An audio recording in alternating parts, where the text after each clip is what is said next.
Welcome to Red Church. We're a community following Jesus in his alternative way of life, seeking renewal in our hearts, our city, and our world. We pray this message encourages you, challenges you, and draws you closer to Christ. Let's jump in. All right. Well, great you connected. Please grab a seat.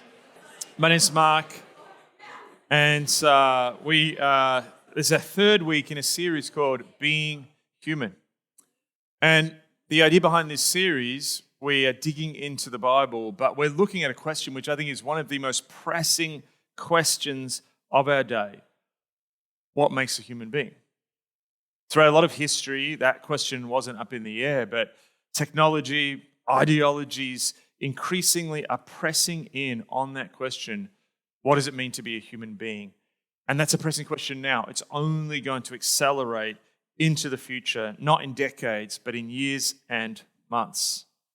And so to kick off this week, I want to begin with the scriptures, with one of the most, I think, important scriptures which speaks about what it is to be a human being. It's the beginning of John's Gospel, one of the accounts of Jesus' life. And John's Gospel is different to some of the others. Some of the others are very clear, sort of reporting, this is what happened. John takes this very lyrical, big picture, theological view of Jesus' life and begins very differently to the others, which begin with the Nativity. This is how John begins. In the beginning was the Word. The Word was a big deal in this culture, in this time, particularly in the Greek word. It meant logos.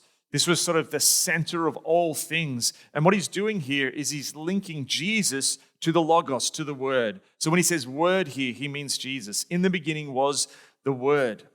And the Word, Jesus, was with God, and the Word was God.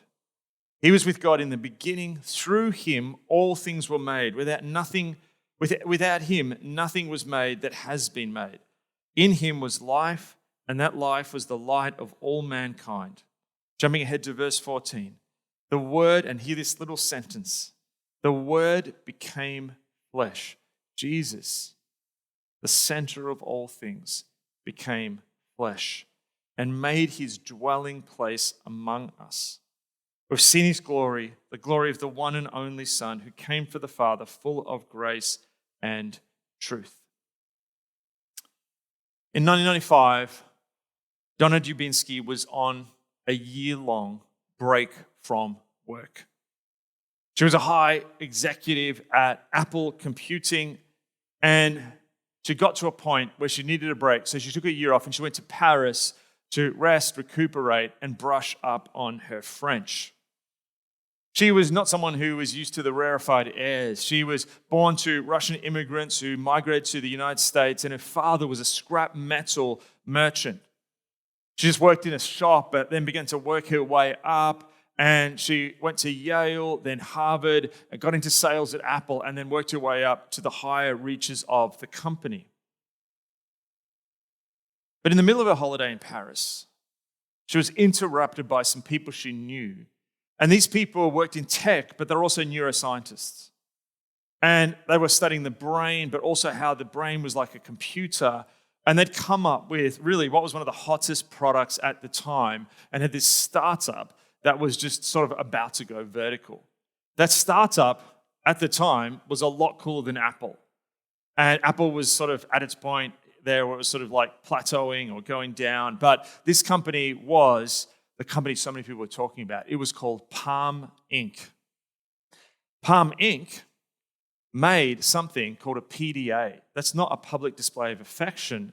That is a personal digital assistant. It was a little device that you put in your hand, and it was revolutionary because it had a screen, not a touchpad. And so you actually got a stylus and you wrote on it, and it did stuff like keep your notes, calendar. You could write emails and do different things. When I started in this job at this church, or the church we planted out of in South Melbourne, I was just a young guy in my 20s. I had a bunch of people above me, and my boss had one of these, a Palm Pilot, and I thought it was so cool. Now, this group came to Donna and said, we want you to be the CEO of this company. And she said, yes. Why would you not? This was the direction towards a paperless world that everything seemed to be moving. We knew the computer that was a mainframe that was in a room, which had then become the computer, which was on a desk, which then had become the laptop, and now could fit into the palm of your hand. But behind this, there was also an ideology. A palm is an intimate part of our humanity. It's where we shake hands, high five, hug, caress, build things. Palms are intimate, part of our human being. And this was the idea that humans needed extending, that humans operated like machines and data and information could extend us as human beings. At this time in Silicon Valley philosophers were playing with ideas like this idea I spoke about the other week of the singularity, that we'll get to this point where technology would just reach almost a utopia and all of our problems would be solved. Disease, inequality, everything will be solved. Some believed, and some still do believe, some powerful people in Silicon Valley still believe this, that there'll be a point where immortality will be before us and we'll be able to upload, if our brains are a machine and our thoughts are like data, just as you can move data from one computer to another, maybe able to do that from this body, which is decaying and breaking down, to something and beat death. And so this was one direction which seemed to promise not just a new kind of humanity, but a post-humanity or a transhumanism. So 1995, the place you wanted to be was part of Palm Inc. At the same time, in 1995, another woman was taking a holiday in Europe. Her name was Maria Sebregondi. She was Italian. She'd done various jobs. She worked in marketing, translations, publishing. And some of her friends had actually taken a yacht and gone down to the Mediterranean and were just relaxing. They were swimming and eating and reading and relaxing. And she'd taken a book on this trip. And the book she had taken was a book by the British travel writer Bruce Chatwin called The Songlines. This is actually his book where he comes to Australia and follows the Aboriginal songlines, the routes that Aboriginal people for thousands of years would walk across this terrain of this great land, and they would sing these songs, deep part of Aboriginal culture. The mystery of them sort of drew him, and he wanted to come and walk them and understand them and talk to the people who'd walked these paths and sung these songs and walked these songlines. And so to capture the idea that he was going to hear and the notes that he was going to take, he went to grab his sort of favorite thing for recording notes. And it was a notebook that he would get that was sturdy. It had a solid cover, great paper. It wouldn't bleed through. And he would get these when he was in Paris from one particular store in Paris. And so when he knew he was coming to Australia, he wanted to buy a bunch of them. He'd heard rumors that they could be going out of sale. So he turned up in Paris, went to this one store, and went to the woman and asked for 100 copies of these notebooks, which he thought would then last him for the rest of his life. And the woman behind the counter said, "I'm really sorry, sir. They're no longer manufacturing them." On a yacht, Maria reads this, and she has this idea. What if I could bring that notebook back? What if in this world, which is seemingly heading away from paper and towards technology, what if I could actually go in the opposite direction, bring a notebook back? There's something about writing on paper, something about the touch of the paper, the smell of the paper, the ink drying, the messiness, the ability to draw things to not be interrupted. There was a problem already solved. When you got a new product, what are you going to call it? Well, she just thought, this company went out of business, this product has gone out of business. I'm going to steal the name. The name of the kind of notebooks that Bruce Chatwin got in a store in Paris, which then went out of business, was called the Moleskine. And so Maria decided to pitch this idea to some friends. What if we went in this opposite direction and we got a notebook, it's paper, and instead of like $3 for the notebook you get from the corner store, it's going to be like $30. So, not only something which seems to be going out of fashion, but actually something which people are going to pay lots of money for. Now imagine you're on Shark Tank. It's 1995. And someone's like, this is the best device. Like, you can do everything on this. It's a Palm Pilot. Oh my goodness, there's a screen. I'm drawing it. This is incredible. Well, you've heard of paper? Yeah, we've heard of paper. Here's a notebook, and it's like 10 times the price. Who on earth would fund that? Well, there's some crazy people decided to fund that. Here is the stats from year one. Palm Pilot launches in 1996. Within the first 18 months, it sells 1 million units. It manages in 18 months, I think it's actually 2 years, 2.5 years or something, to get 70% of the market share of personal digital assistants. Moleskine doesn't do as well. It really only sells in one store in Milan and only sells 5,000 copies, which is not a lot for this product which is meant to break through. But these two products represent, in many ways, two directions that our society is going in. In one hand, the Palm Pilot is this thing which represents, as I said, this going beyond humanity. But Moleskine was almost like, it seemed what was like a valiant attempt from Maria just to hold on to something that was human that was disappearing. Let's fast forward to this year's or last year's results. The Palm Pilot is discontinued. In 2010, in honestly a horrific deal, it was sold to Hewlett-Packard for $1.2 billion. And did they make money on that? No, because the next year it was discontinued. It has been sold off as a brand to a Chinese television producer who apparently has done nothing with it, and that happened in 2014. So the Palm Pilot is no more, probably in landfill somewhere. Moleskine, last year alone, made $155 million, and it is sort of running at a rate where it's growing 5 times the stationery industry's rate at the moment. And Moleskines are everywhere. It spawned, Lekströms. It's spawned like even super cooler Japanese ones. And there's just a whole world now. You can go to Milligram. They're in all the malls. Like, you can get into your notebooks and pay lots of money for them. Two directions.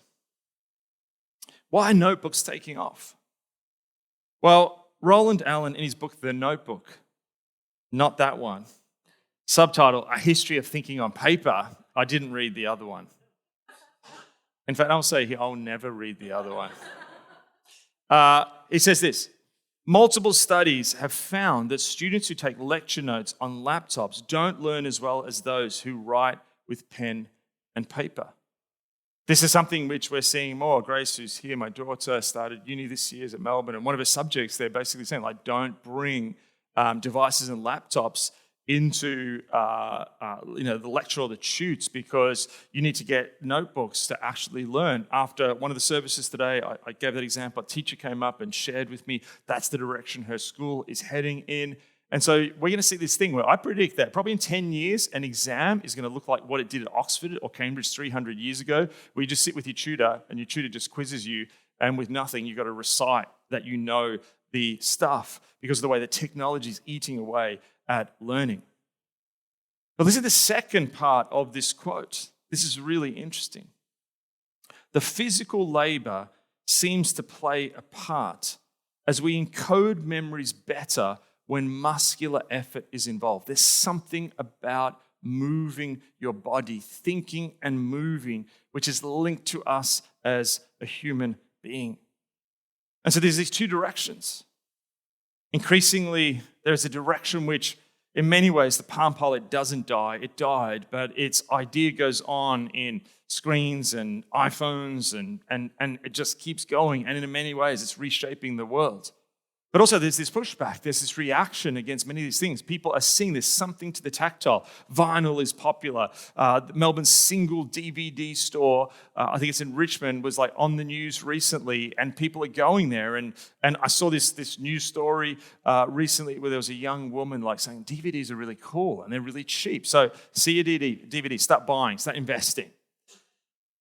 There is this alternate track, which feels like, hang on, as society moves forward, we're losing something.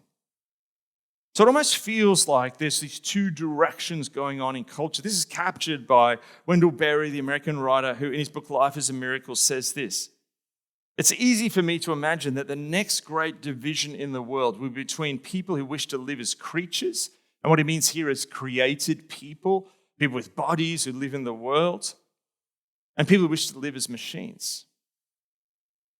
But what's really interesting is this vision, particularly this vision of moving beyond our humanity, moving beyond this world. I think the Palm Pilot, in many ways, if you think about it, is bringing this screen which takes us away from where we are. This vision actually isn't new, it's ancient.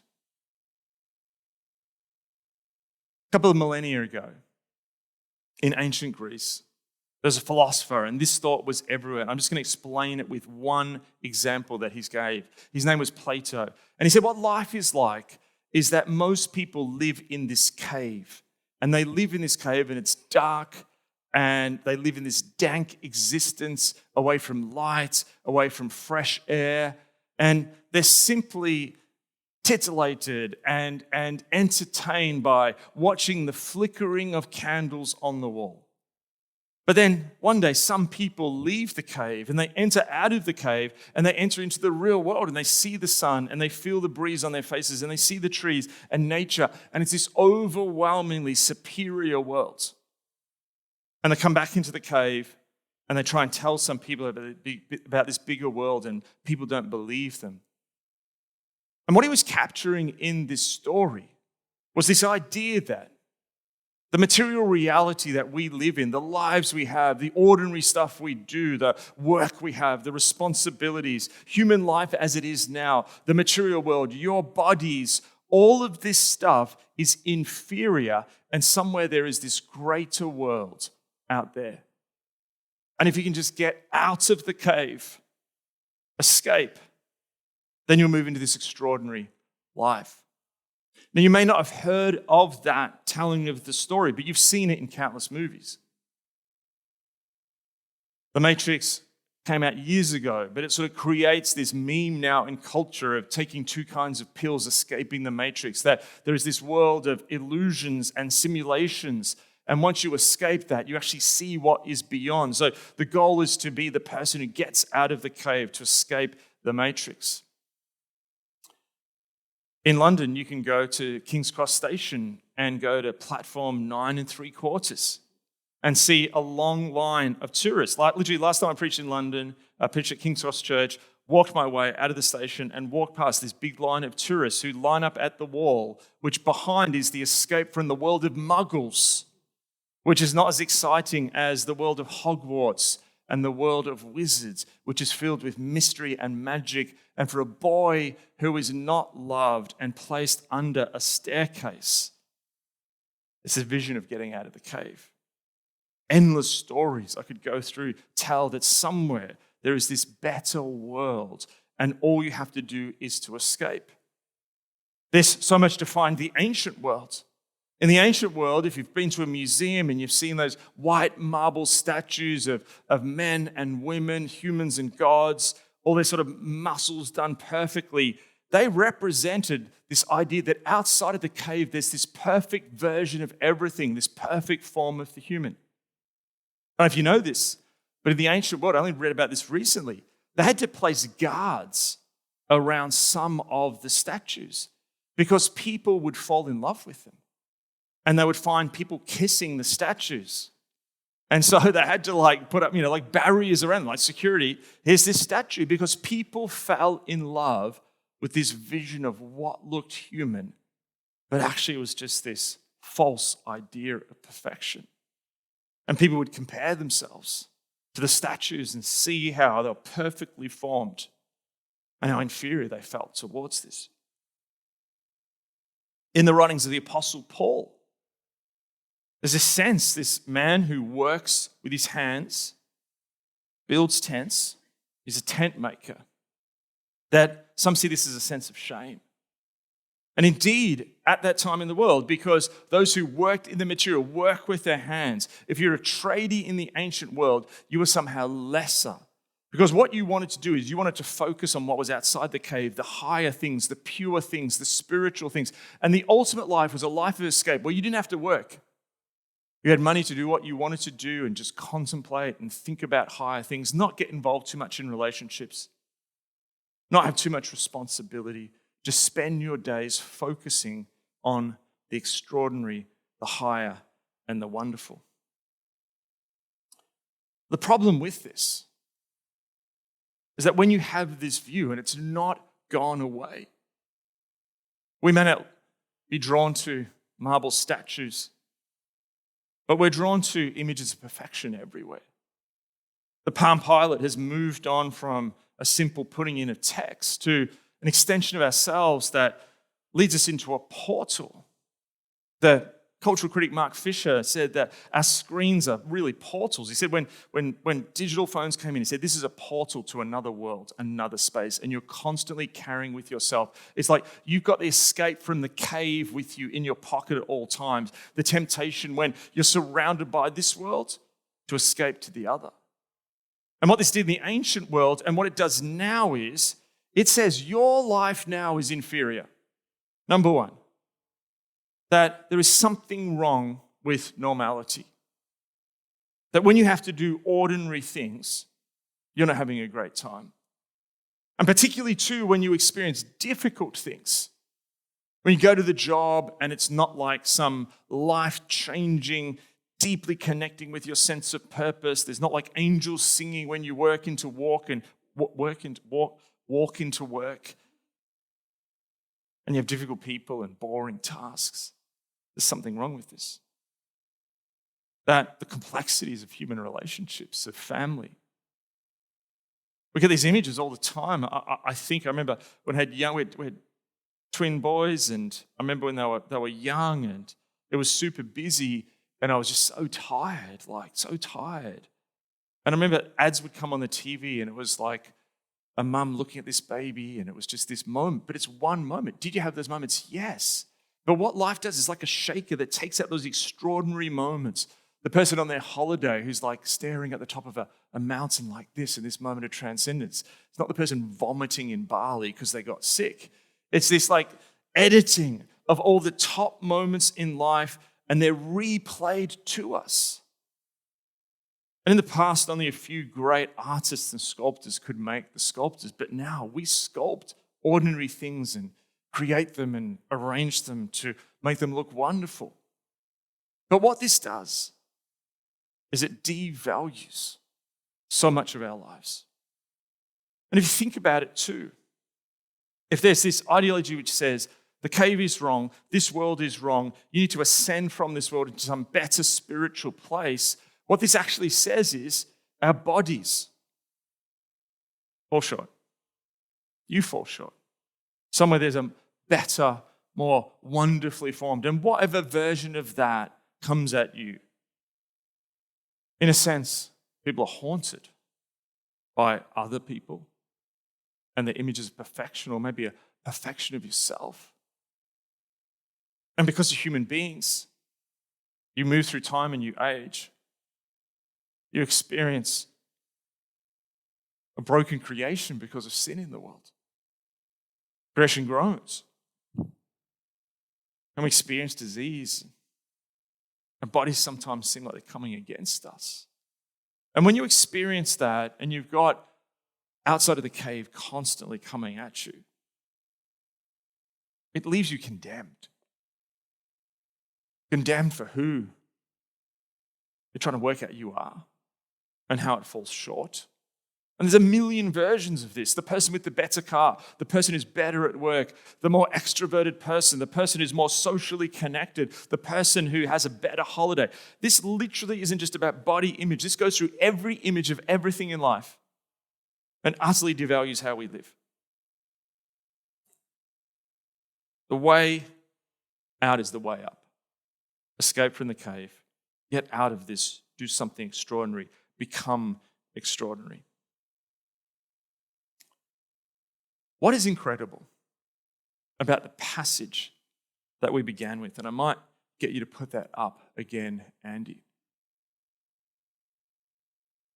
is that in here, John is communicating to an audience who understands this dynamic. They've been given a vision of the world, get out of the cave. That outside of the cave is this perfect logos, this perfect like truth. And is that true? Is there God in the heavens who is righteous and is just and good 100%? But what he does is something extraordinary. He says, in the beginning was the spiritual, the high. And actually what you've been reaching for is Jesus. And Jesus is with God. And the Word was God. Jesus is God. But what he says here is the answer then is not to escape from your everyday human life, shed how you've been created, escape from everything that you're doing now, all your relationships, your responsibility, your job, everything. What this says is the escape is not the way out, is that the Word comes down. Verse 14, the Word became flesh. It's not an escape from your body, from this life. No, what's incredible is in the incarnation is that actually Jesus incarnates into this world and lives amongst us. He takes on human form. He moves into this world and he loves us and walks amongst us and dwells amongst us. This is a completely different direction. And this is a revolutionary truth. What does this mean? Well, in the book of James, in James chapter 1, verses 17 to 18, it says this: every good and perfect gift is from above. That the cave, the world, creation is not inferior. That this was created by God. In Genesis 1, verse 31, it says, God saw all that he had made and it was very good. That today, the sun that shone on your face in the middle of winter, the blueness of the sky, is a love letter from God to you.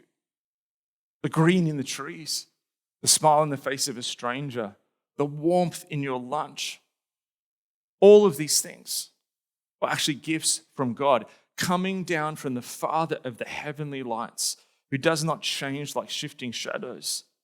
And he chose to give us birth to the word of truth, Jesus, that we might be a kind of first fruits of all he created. So what he's saying is, number one, is that Jesus comes down and incarnates amongst us. But the second thing he is doing is that Jesus, who takes the brokenness of sin upon himself, he takes the way that creation is broken, and on the cross, he takes the punishment that was ours, and he takes sin upon himself and death, and then in the grave, he rises on the third day. But how does he rise? Not as just some spirit, Casper the ghost. He actually rises in bodily form.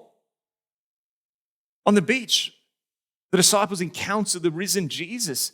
And what's he doing? Is he sort of like singing some atonal heavenly hymn? No, he's cooking a barbecue with fish and chips.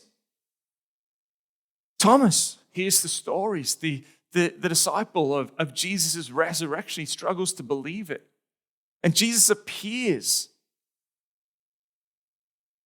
and he shows him the scars in his hand on his palm.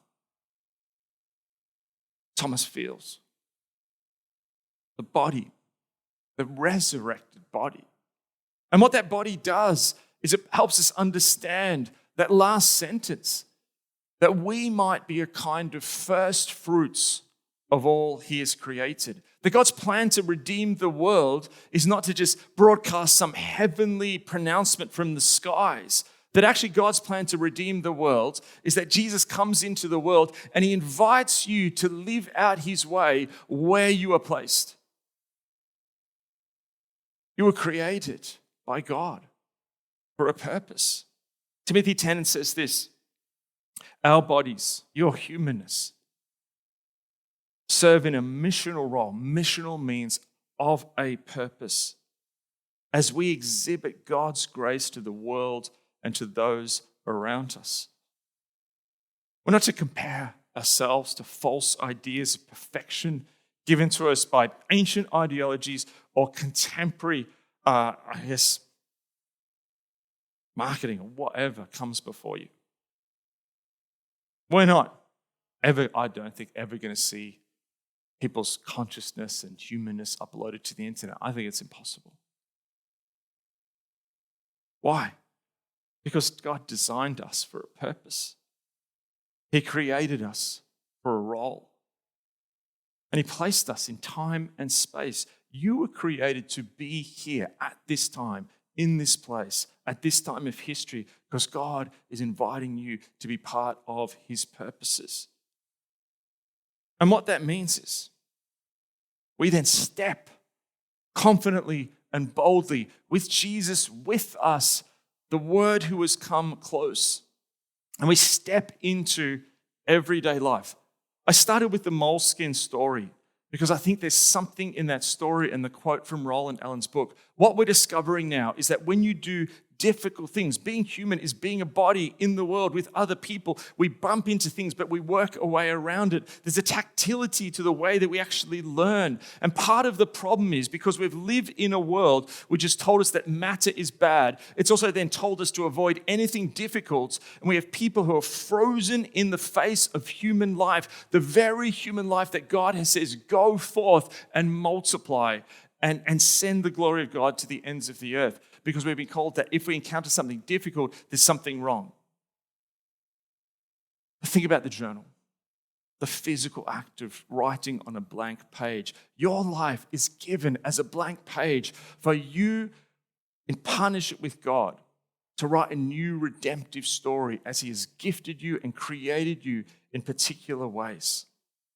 And what this means is that every moment has a purpose. Every moment of your life. The difficult moments have a purpose. Suffering has a purpose. All of these moments have a purpose and they can be turned towards God's redemptive plans. Moments of boredom have a purpose. Moments of responsibility is God shaping you for a purpose. One of my favorite sort of heroes, I think, in Christian history is a man called Brother Lawrence.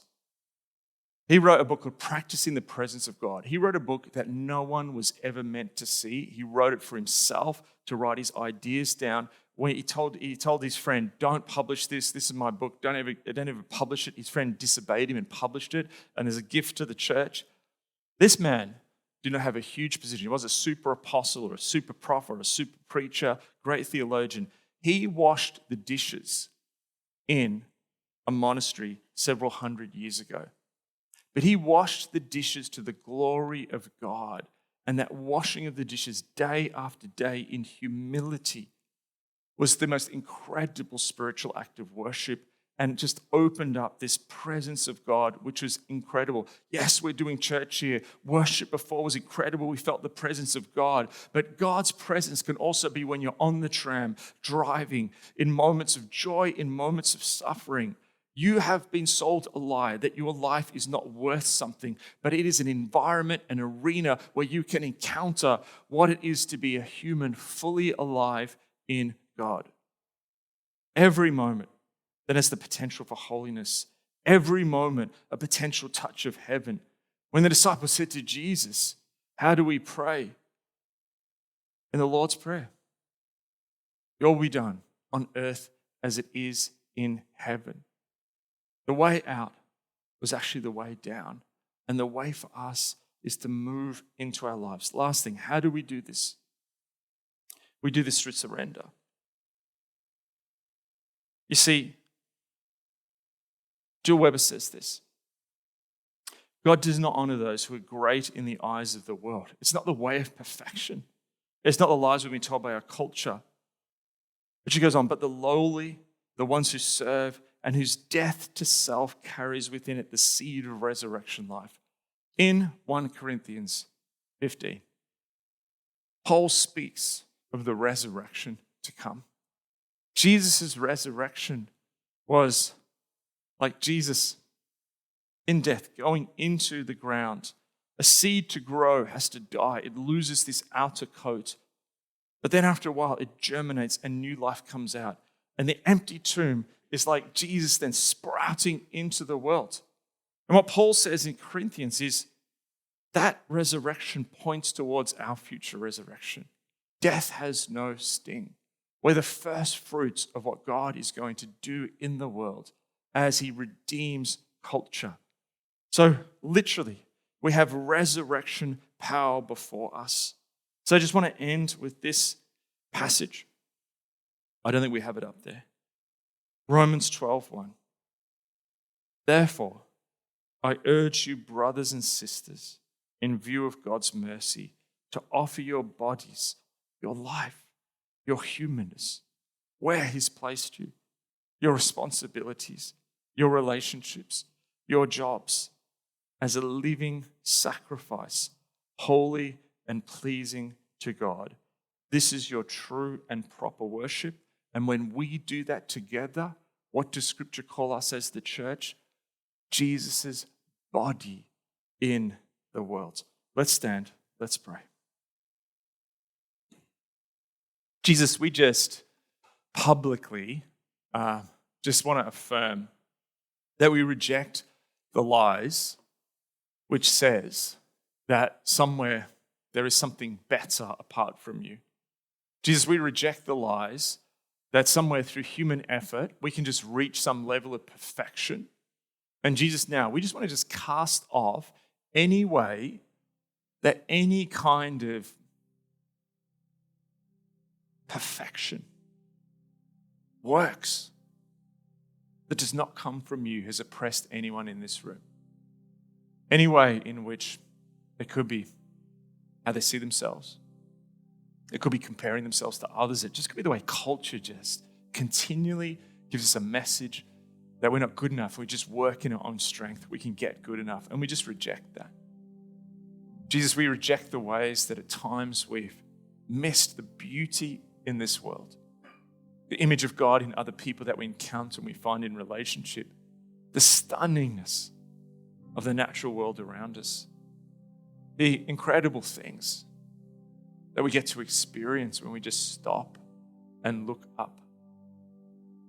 And Jesus, we just want to just affirm that you created us for a purpose. Every person, every human being in this room is created with a purpose. This is not about post-humanity or transhumanity. This is about us living fully human because you, Jesus, fully God, fully human. And you ascended to the right hand of the Father, fully God, fully human. And history ends when you return. And we in our resurrected bodies worship with you. So Jesus, what is ever needed to be deposited for every individual in this room? We just pray you'll heal, encourage, break free. We pray, come Holy Spirit, minister in these moments. We ask